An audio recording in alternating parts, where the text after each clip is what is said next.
ETV అభిరుచి ప్రేక్షక మహాశయులందరికీ మన cow and calf rice brand సమర్పించు సూపర్ షెఫ్ వంటకి స్వాగతం సుస్వాగతం.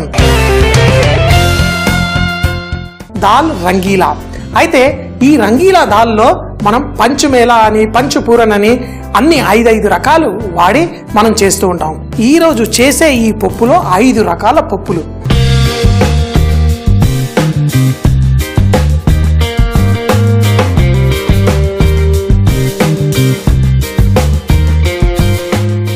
మనం లైట్ గా వేయించుకోవడం కోసం కొంచెం నెయ్యి ఇక్కడ వేసేసరికి చల్లగా అయి మా నెయ్యి కూడా కరగట్లేదు. ఏముంది, చెంచాతో తీసి బయట వేసేసుకుందాం. అయితే దీంట్లో మరీ ఎక్కువ నూనె అక్కర్లేదు. కొంచెం ఈ పప్పులు ఏవైతే వేస్తున్నామో లైట్ గా నేతిలో వేయించుకొని చేసుకుందాం. ముందుగా శనగపప్పు, అలాగే కందిపప్పు, పెసరపప్పు, మినప్పప్పు, అలాగే మన ఎర్రపప్పు లెంతిల్, ఈ ఎర్రటి పప్పు వేసేసుకుందాం. అన్నిటినీ నేతిలో లైట్ గా వేయించేసుకుందాం. పప్పులన్నిటినీ చక్కగా వేయించుకొని పప్పులకే నూనె పట్టించి అమ్ముతారు. ఇలా నూనె పట్టించి దీన్ని కుక్ చేసుకుందాం. ఇలా చేసుకొని మనం పప్పు కూర చేసుకుంటే చాలా చాలా టేస్టీగా ఉంటుంది. ఆ నేతిలో వేగిన ఈ పప్పు కొంచెం మంచి సువాసన బయటకు వచ్చేంత వరకు లైట్గా ఇలా చేసుకుందాం. మీరు గుజరాత్ అక్కడికి వెళ్తే నూనె కలిపిన పప్పు ఎక్కువగా అమ్ముతూ ఉంటారు. ప్రజలు కూడా అదే కొనుక్కుంటారు. అది చక్కగా టేస్టీగా ఉంటుందని ఈ రోజైతే మీరు ఈ నేతిలో వేయించిన ఈ పప్పుని ఎలా చేసుకోవాలో చూడండి. 5 రకాల పప్పులు అన్నీ వేసాం. అన్నీ మన ఇంట్లో తినే పప్పు. మినపప్పు ఎప్పుడు ఉంటుంది. ఇడ్లీ చేసుకోవాలన్నా, దోశలు వేసుకోవాలన్నా, పెసరపప్పు అంటారా, కిచిడి, వీటన్నిటికీ చాలా చాలా మంచిది. కందిపప్పు కంపల్సరీ కావాలి. కందిపప్పు మనం ఎటువంటి పప్పు చారులు ఇవి చేసుకున్నా, శనగపప్పు బలానికి. ఇలా ఎర్రపప్పు కొంతమంది అయ్యో ఏదో అనుకొని తినరు, కానీ ఎర్రపప్పు కూడా మంచిదే. అంటే ఒక్కొక్క దానికి ఇష్టం లేని వాళ్ళు ఏదో వంక పేరు పెట్టినట్టు అనిపిస్తుంటుంది నాకు. ఈ ఎర్రపప్పును కూడా కొంచెం వేసుకొని ఇన్ని రకాల పప్పుల్లో ప్రతి పప్పుల్లో ఉన్న ఆ మంచి ప్రోటీనే కాదు, వాటిలో ఉన్న ఆ గొప్పతనాన్ని కొంచెం తీసేసుకుందాం. సువాసన లైట్ గా బయటకు వస్తుంది, కానీ మరి కొంచెం ఇంకొక నిమిషం పాటు దీన్ని వేయించుకొని వీటన్నిటిని చక్కటి పప్పు, అది కూడా పాలకూర పప్పు వేసి ఈ రంగీలా దాల్. రంగీలా అంటే రంగులున్నాయని కాదు, దీంట్లో తిన్నప్పుడు జీవితాన్ని చక్కగా అనే విధం ఆ రంగీలా అద్భుతమైన రుచి వస్తుంది. ఇప్పుడు ఈ పప్పు చూడండి, ఆ నూనెని చక్కగా పీల్చుకొని ఆ వేగుతూ వేడిలో మంచి సువాసన వెదజల్లుతుంది. దీన్ని మనం వేడి నీళ్ళల్లో వేసి కుక్ చేసుకుందాం. ఇప్పుడు ఈ వేడెక్కిన పప్పుని మనం, నీళ్లు రెడీగా ఉన్నాయి, ముందుగానే వేడి నీళ్లు ఇక్కడ చేసేసుకుంటున్నాను. దీంట్లో మన పప్పు ఏంటంటే, పప్పు చాలా వేడిగా ఉంది కదా, నీళ్ళల్లో వేసినప్పుడు ఇలా బుడగలు బుసలు కొడుతుంది. ఏం పర్లేదు, కావాల్సినంత వేసాం. ఇప్పుడు దీన్ని పర్ఫెక్ట్గా కుక్ చేసుకొని మన ఈ పప్పు కూర చేసుకుందాం. తర్వాత దీన్ని మూత పెట్టేసి ఇటు పక్కన పప్పుని కుక్ చేసుకుందాం. ఈ లోపల పాలకూర ఇవన్నీ ఏం చేయాలో కూడా చూద్దాం. ఎటువంటి పప్పు కూర అయినా నాకు దాంట్లో తాలింపులో ఎండుమిరపకాయలు, అందులో ఆ పప్పులో వెల్లుల్లి చక్కగా వేసుకుంటే చాలా ఇష్టం. నాకు ఆవకాయ అయినా, ఒక పాలకూర ఏ డిష్ చేసినా అందులో వెల్లుల్లి ఇలా వేరుకొని తినడం ఇష్టం. అంతెందుకు సాంబార్లో కూడా బోల్డంతా వేసుకుంటాను. ఒక్కొక్క వెల్లుల్లిని లైట్గా, అంటే పెద్దగా ఉంది కదా, దీన్ని లైట్గా క్రష్ చేస్తే దీంట్లో ఆ జ్యూస్ చక్కగా నిండుకొని ఆ పప్పు జ్యూసు, ఇది మంచి టేస్ట్ వస్తుంది. లైట్గా క్రష్ చేసుకుందాం. చిన్నగా ఉంటే పర్లేదు, ఈ మాత్రం లైట్గా. వెల్లుల్లిలో ఎన్నో అద్భుతాలు. వెల్లుల్లి టాబ్లెట్లు కూడా ఉంటాయి. ఆ వెల్లుల్లి టాబ్లెట్లు కూడా వేసుకుంటారు. ఎందుకు, దేవుడు మనకి ఇవి తినగలిగే కెపాసిటీ ఇచ్చినప్పుడు టాబ్లెట్లు, మాత్రలు ఇవి మనకి అవసరం లేదు. అలాగే మనం టమాటా కూడా చిన్నగా కట్ చేసేసుకుందాం. టమాటాలు కూడా రెడీ.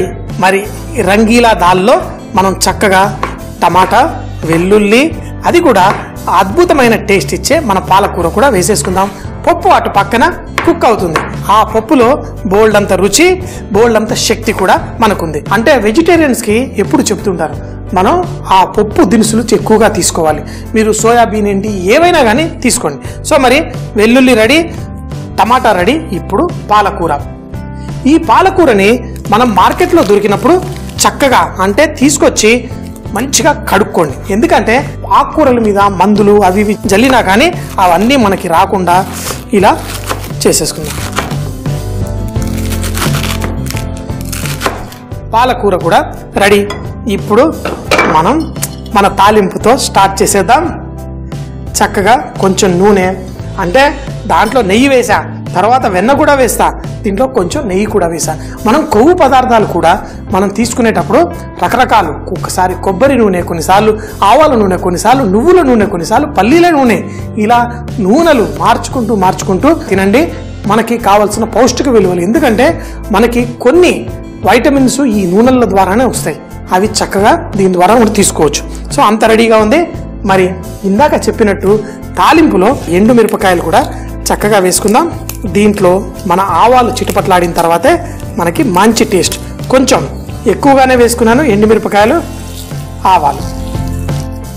ఆవాలు చిటపట్లాడిన తర్వాత జీలకర్ర. ఆవాలు చిటపట్లాడేదాకా ఆగాలి కదా, మరి కొంచెం ఆగి ఇప్పుడు ఆవాలు చిటపట్లాడుతున్నాయి. ఆ ఎండుమిరపకాయల్లోని అద్భుతమైన సువాసన కూడా తీసుకుంటుంది. ఇప్పుడు కొంచెం జీలకర్ర, నాకు కావలసిన వెల్లుల్లి. సో మరి ఈరోజు ఈ పప్పు కూరలో నేను ఉల్లిపాయ వేయట్లేదు.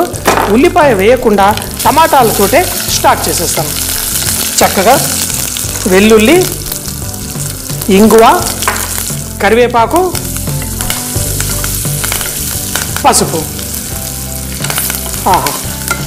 ఇప్పుడు ఇందులో మన టమాటాలు వేసేసుకుందాం. వేసి దీన్ని కుక్ చేసుకుందాం. ఈ టమాటాలతో పాటు మీరు కావాలంటే కొంచెం పచ్చిమిరపకాయలు కావాలంటే కూడా ఇందులో వేసుకోండి. తినేటప్పుడు కొంతమంది ఈ పచ్చిమిరపకాయలు ఏరుకొని తింటారు, మరికొంతమంది ఈ పచ్చిమిరపకాయలు ఏరుకొని పడేస్తూ ఉంటారు. అలా కాదు, పచ్చిమిరపకాయలు బాగా ఘాటుగా ఉంటేనేమో సన్నగా కట్ చేసి వేసుకోండి.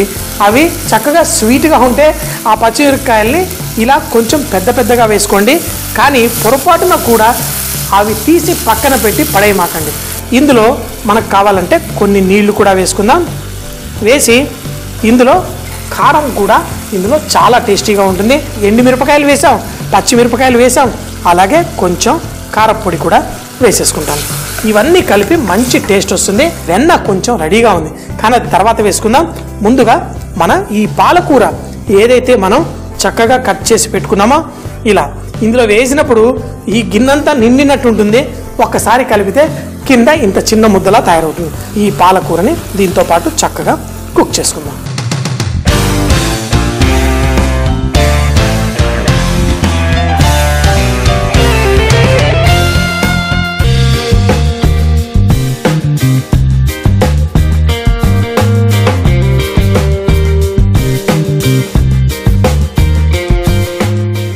ఒక పక్క మన పాలకూర అంతా చక్కగా ఉడికింది, ఇటు పక్క మన 5 రకాల పప్పులు మన ఈ రంగీలా దాల్ తయారవడానికి రెడీగా ఉంది. ఏముంది, అన్ని రకాల పప్పులు మనం వేసేసుకుందాం. చూడండి, పర్ఫెక్ట్గా. అలాగే ఈ పప్పుకి మంచి అందాన్ని అందించడం కోసం, అందం అంటే వంటల్లో రుచే, ఆ రుచి అందించడం కోసం ఇందులో పప్పు వేసాను. అలాగే దానికి కొంచెం ప్రాణం పోయడం కోసం కొంచెం ఉప్పు మనకి కావాల్సిన. పాలకూరలో సహజంగా కొంచెం ఉప్పు ఉంటుంది కాబట్టి మనం జాగ్రత్తగా వేసుకోవాలి. ఇప్పుడు ఇవన్నీ కలిపేసుకుందాం. చూడండి, మనం ఏదో ఒక్క పప్పు కూర కంటే అన్ని రకాల పప్పులు వేసి కూడా, ఎందుకంటే కందిపప్పు చక్కగా దేంతో చేసినా భలే టేస్టీగా ఉంటుంది. శనగపప్పు కూరగాయలతో చేసుకుంటే చాలా బాగుంటుంది, కబాబులు ఏవైనా బాగుంటుంది. కొన్ని పప్పులు పిల్లలు చేసినా అది ఏంటో అంటారు.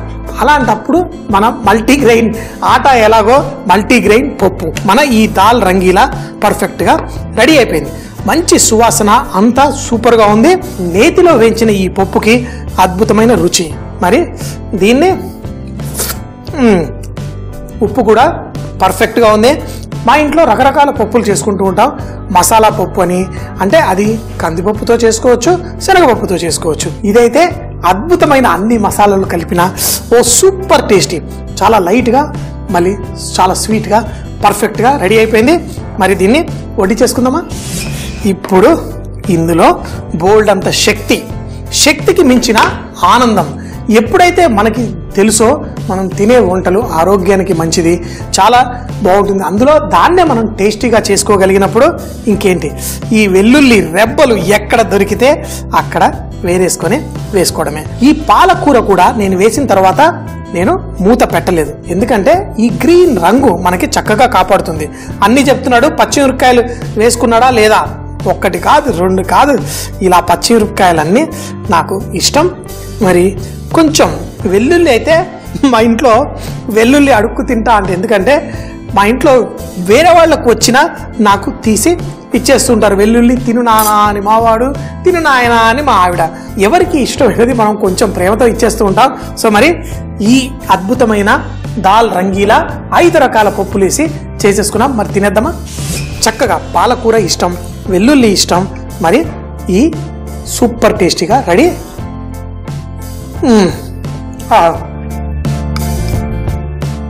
అద్భుతం, అమోఘం.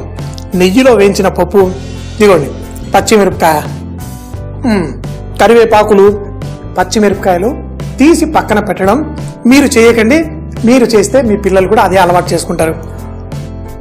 మీరు తిని ఆహా ఇందులో ఎంతో గొప్పతనం ఉంది, ఎంతో మంచిది అంటే వాళ్ళు కూడా తినడం మొదలు పెడతారు. చక్కగా తినండి, ఎంజాయ్ చేయండి, కానీ ఎప్పుడు గుర్తుపెట్టుకోండి, వంటల్లో శ్రీమంతులు అవ్వండి. అంటే బీ రిచ్ ఇన్ కుకింగ్. శ్రీమంతులై చక్కగా జీవితాన్ని పరిపూర్ణంగా ఆస్వాదించండి. ప్రతి బైట్లో సూపర్ అంటే సూపర్ అనే విధంగా రంగీలా పాలక్ దాల్. ఈ పప్పు తయారు చేసుకోవడానికి ముందుగా స్టవ్ పై ప్యాన్ పెట్టి నెయ్యి వేసి దీంట్లో 5 రకాల పప్పులు, శనగపప్పు, కందిపప్పు, పెసరపప్పు, మినప్పప్పు, అలాగే ఎర్రపప్పు కూడా వేసి చక్కగా వేయించుకోవాలి. వేగిన తర్వాత ఒక గిన్నెలో ఉడుకుతున్న నీళ్లలో ఈ పప్పును వేసి పప్పు చక్కగా ఉడికేంత వరకు కుక్ చేసుకోవాలి. మరొక ప్యాన్ లో నూనె వేసి దాంట్లో ఎండుమిరపకాయలు, ఆవాలు, జీలకర్ర తాలింపు వేసి వెల్లుల్లి, ఇంగువ, కరివేపాకు వేసి దాంతో పాటు పసుపు వేసుకోవాలి. తర్వాత టమాటా ముక్కలు వేసి కొంచెం కుక్ అయిన తర్వాత దాంట్లో పచ్చిమిరపకాయలు, కారం, అలాగే పాలకూర కూడా వేసి కొంచెం సేపు కుక్ చేసుకోవాలి. ఇలా కుక్ అయిన మిశ్రమంలో పక్కన కుక్ చేసుకుంటున్న 5 రకాల పప్పులు అందులో వేసి కొంచెం వెన్న, అలాగే తగినంత ఉప్పు వేసి దీన్ని వేడివేడిగా అన్నంతో వడ్డించుకుంటే చాలా చాలా టేస్టీగా ఉంటుంది మన రంగీలా దాల్.